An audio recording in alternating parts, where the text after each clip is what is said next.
This city has no name you recognize. It is the most important port in the Pacific. It has been for 6 centuries. And it exists because, in the spring of 1421, a Chinese admiral decided to sail east instead of west. China had the ships. They had the navigators. They had the maps. They had the motivation. What they lacked was a single emperor who refused to turn around. In this timeline, that emperor existed. Let's open the vault. The year is 1421. The Ming dynasty is at the peak of its power and the limit of its ambition. The Yongle Emperor has spent 20 years remaking China into the most powerful state on earth. He moved the capital to Beijing, rebuilt the Great Wall, constructed the Forbidden City.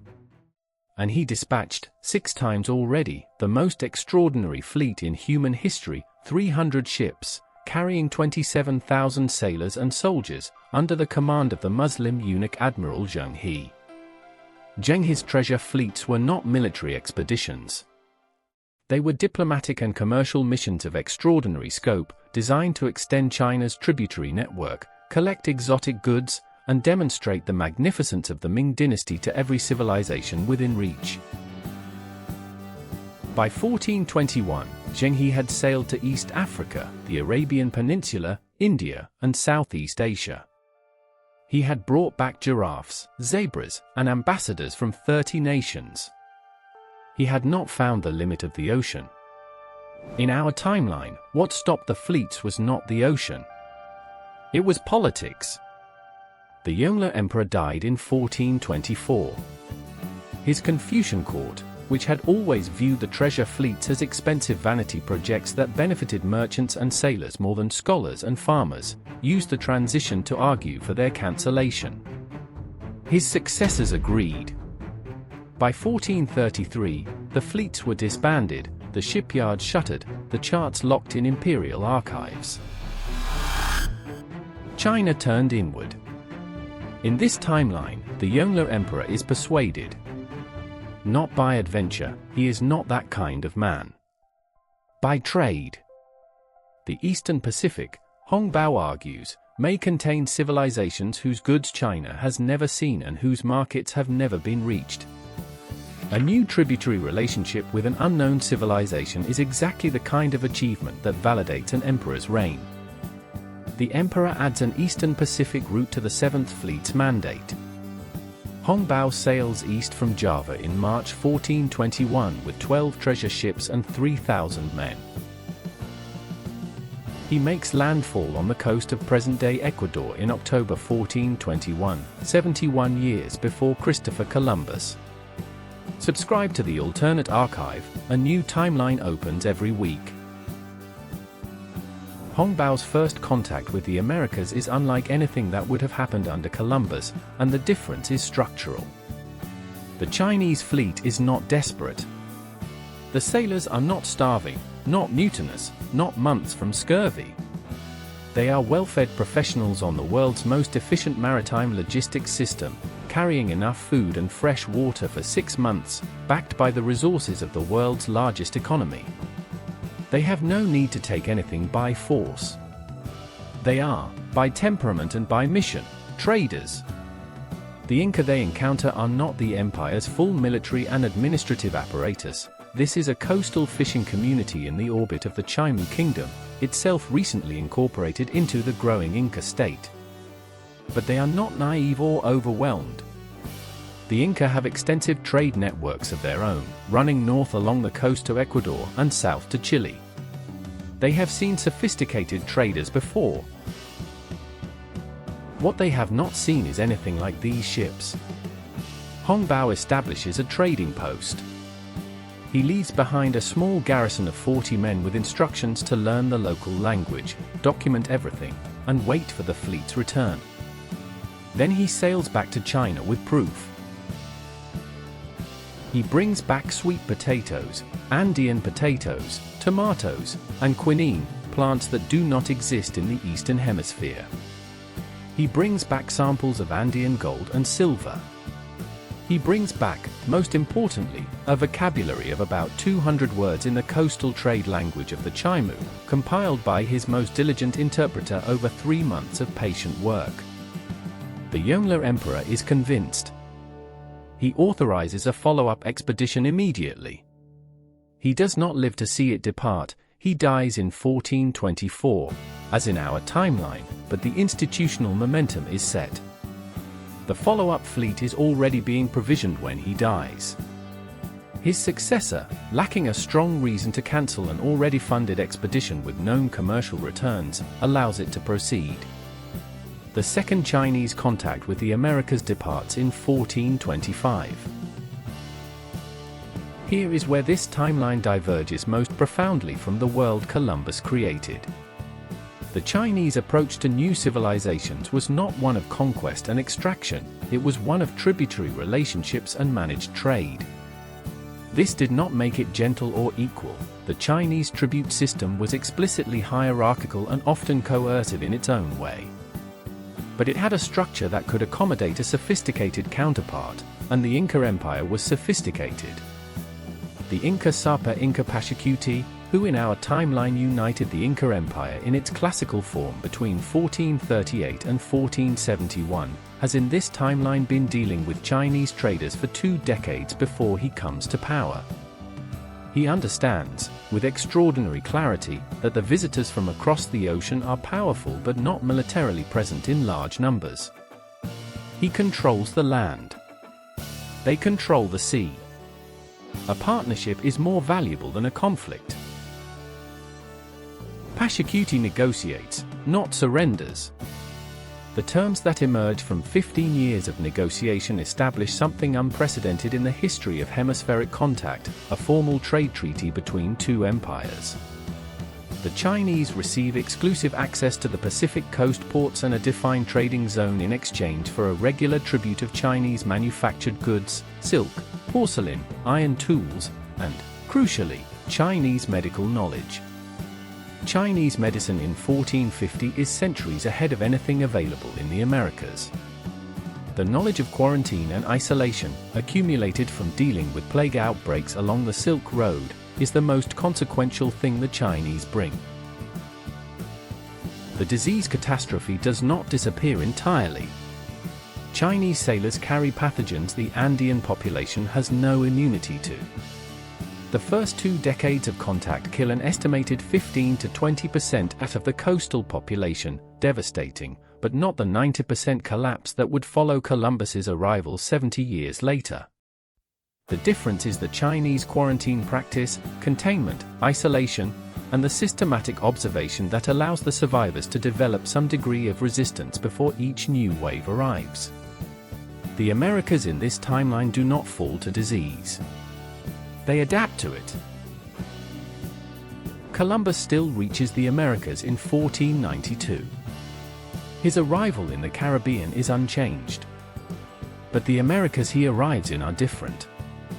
The Aztec Empire, which has been receiving fragments of Chinese Inca trade goods for 40 years through the coastal networks, is not militarily unprepared. Not in the sense that they know Spanish horses are coming, they don't. But they have encountered new objects, new materials, new trade contexts. The psychological frame of unimaginable foreigners is slightly loosened. More practically, the Aztec leaders have had 2 generations to watch what happened to the Pacific coast cultures that dealt with the Chinese, and draw conclusions. Cortés arrives in 1519. The biological catastrophe he carries, smallpox, still hits the Aztec Empire with devastating force. Disease is not strategic, it doesn't care about diplomatic context. But here is what changes. The Aztec leadership, in the period between Columbus's Caribbean arrival in 1492 and Cortés in 1519, had dispatched their own coastal traders south to make direct contact with the Pacific settlements. They had seen Chinese goods with their own eyes. They knew there was a wealthy civilization far to the south in contact with beings from across the sea. They send a diplomatic mission to the Inca. They are received. They are shown, among other things, Chinese iron weapons and Chinese gunpowder demonstrations. When Cortés arrives 11 years later, the Aztec response is not the combination of religious paralysis and political fragmentation that opened the door for him in our world. They fight. They lose some battles. But they do not collapse in 16 months. The conquest of Mexico takes Cortés 20 years, not 2, and costs Spain 3 expeditionary forces rather than 1.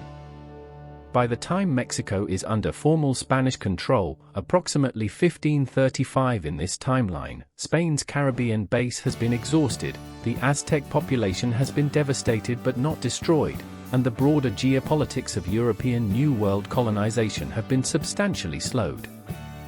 And then Spain looks south at the Inca Empire, and finds it defended. Not by Inca armies alone.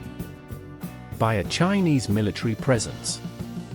The Yongle Emperor's successors, watching the European advance from afar through Chinese merchant reports, had been escalating their Pacific presence for a decade. The trade relationship with the Inca was profitable enough to defend. In 1531, when Francisco Pizarro first probed the northern Peruvian coast, he found Chinese warships in the harbor of Tums. He went home. The world in 2026 is organized around the Pacific. The Atlantic is not irrelevant. Europe industrialized in the 18th century, as it did in our world, and its nation-states are wealthy, democratic, and technologically sophisticated. Britain, France, and Germany exist much as they do in our timeline. The European Enlightenment happened, the American and French revolutions happened, the Industrial Revolution happened. Western Europe is intact and capable. What didn't happen is European global dominance. China in this world was never humiliated. The century of humiliation, the Opium Wars, the unequal treaties, the Japanese invasion, none of it happened, because the strategic conditions that enabled European dominance of China never developed. The Chinese Navy maintained Pacific superiority from 1421 onward. When European ships arrived in the Pacific in the 16th century, they found a network of Chinese trading posts and treaty ports that operated under Chinese law. The spice trade went through Chinese intermediaries or not at all.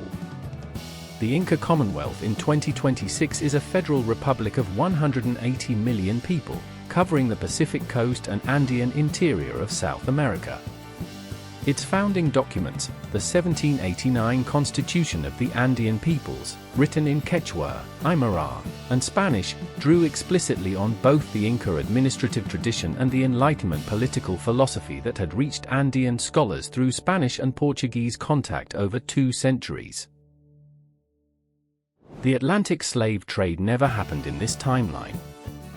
Not because of moral enlightenment, the Chinese tribute system was not enlightened, but because the New World labor markets that the slave trade existed to serve were not available.